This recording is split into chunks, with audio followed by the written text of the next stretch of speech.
Commencer mon exposé sans adresser une pensée affectueuse et très émue aux victimes du séisme que votre pays a connu, et également à toutes celles et tous ceux qui sont morts en Libye. Je me présente, je m'appelle Abdelhakim Chergui, je suis avocat au barreau de Paris et je suis avec Maître Rizlan Mokhtaram du barreau de Casablanca à la tête de l'équipe d'avocats qui défend les familles Kissi et les familles Mchawa.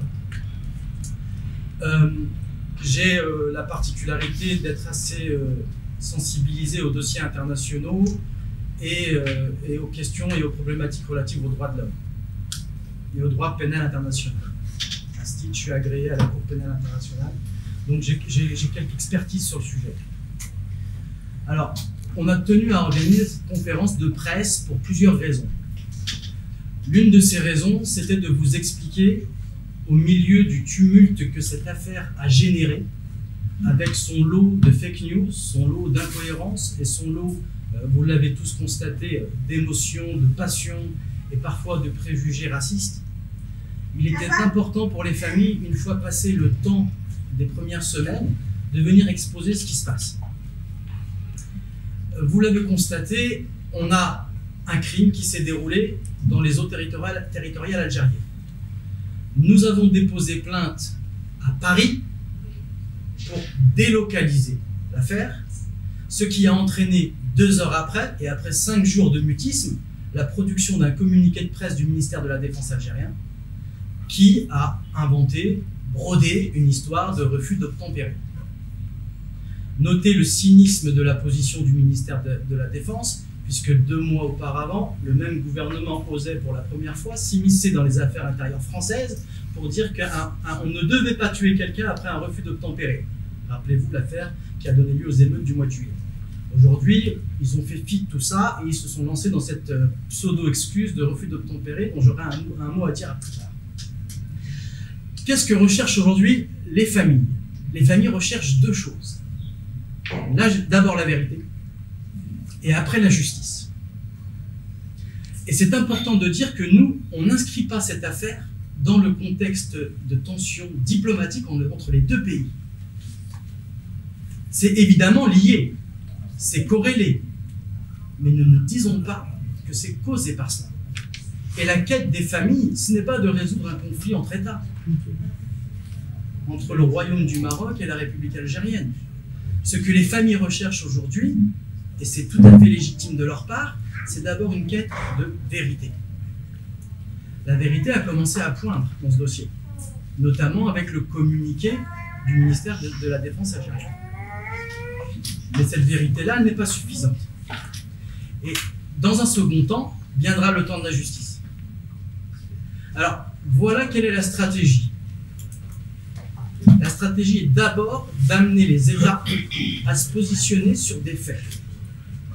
Raison pour laquelle nous avons saisi le procureur de la République de Paris qui a ouvert une enquête. Nous savions très bien que les relations entre le Maroc et l'Algérie étant rompues, que nous ne pourrions pas compter sur une entraide entre ces 2 pays. Donc nous avons décidé d'utiliser la binationalité de Bilal Kissi pour pouvoir offrir la compétence française afin que la France utilise un instrument technique qui s'appelle la Convention d'entraide pénale entre les 2 pays qui date de 2016. Et c'est ce qui s'est passé. Le procureur de la République de Paris a ouvert une enquête, qui est une enquête miroir par rapport à celle que le parquet d'Oujda a déjà ouverte, alors que le parquet algérien n'a pas ouvert l'enquête, ce qui a du sens. Et dans la première semaine, les autorités françaises, dont il faut saluer l'investissement dans ce dossier et la célérité avec laquelle ils ont travaillé, ont envoyé les demandes d'entraide internationale à la fois au Maroc et à l'Algérie dans la même semaine. Je n'ai jamais vu ça.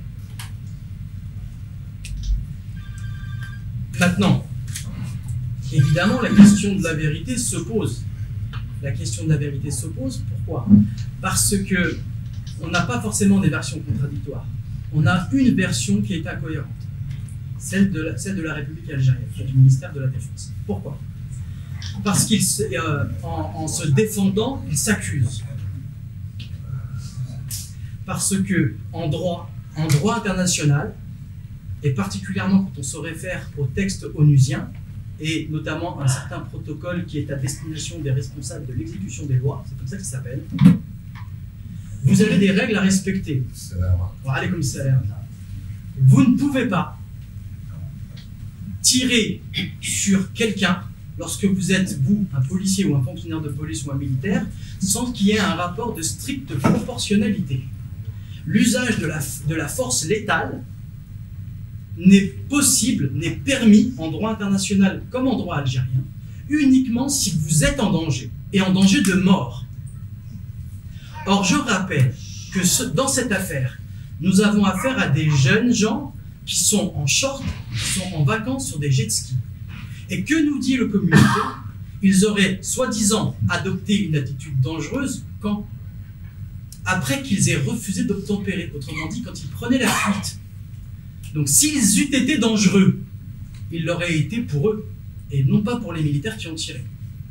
Donc à la lecture même du communiqué et des faits qui sont posés, on voit très bien que la version de l'Algérie ne tient pas. Et nous n'aurons pas d'aussi noble de toute notre vie. Et nous allons compter sur vous pour que vous transmettiez les bonnes informations et que vous informiez les opinions publiques de ce que nous faisons. Parce que ce que nous faisons, et ce que la famille Kissi, ce que la famille Mchewel fait, ce n'est pas d'aviver des braises qui demain tueront des gens.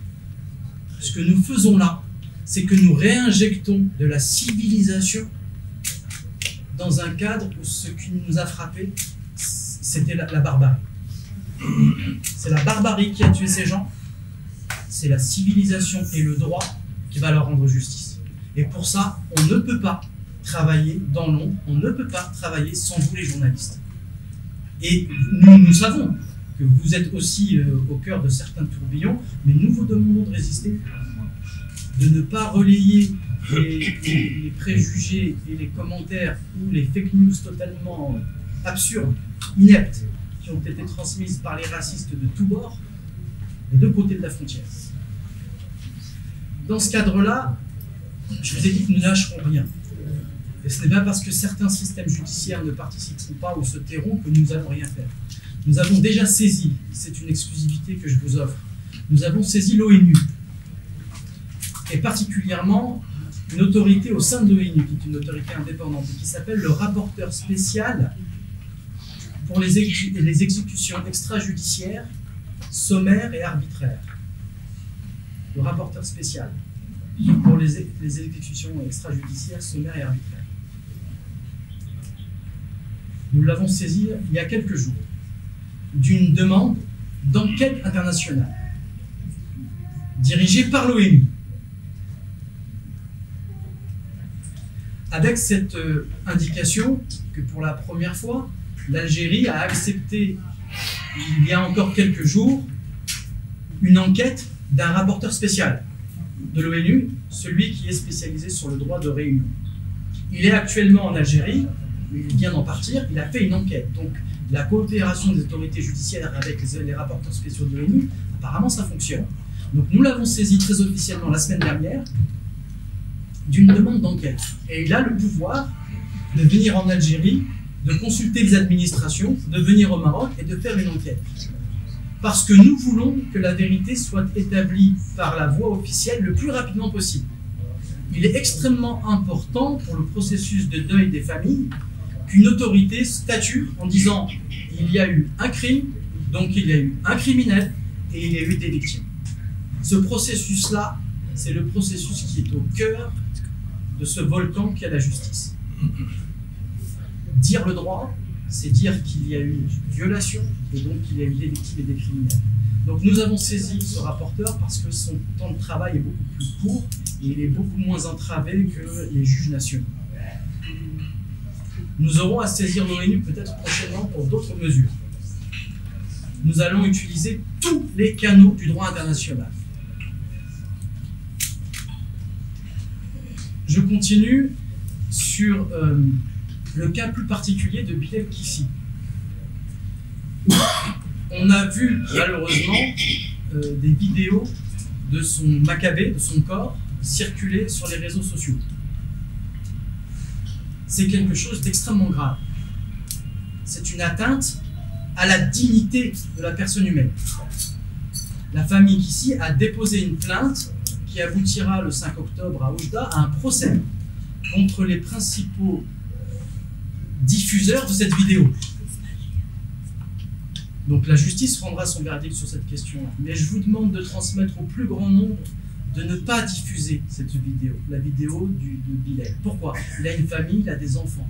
Il a une mère qui aujourd'hui est tenue éloignée des écrans pour qu'elle ne puisse pas voir le corps supplicié de son fils. C'est vraiment une question de dignité humaine. Donc les vidéos qui tournent, signalez-les, retirez-les et faites en sorte qu'on ne les diffuse plus.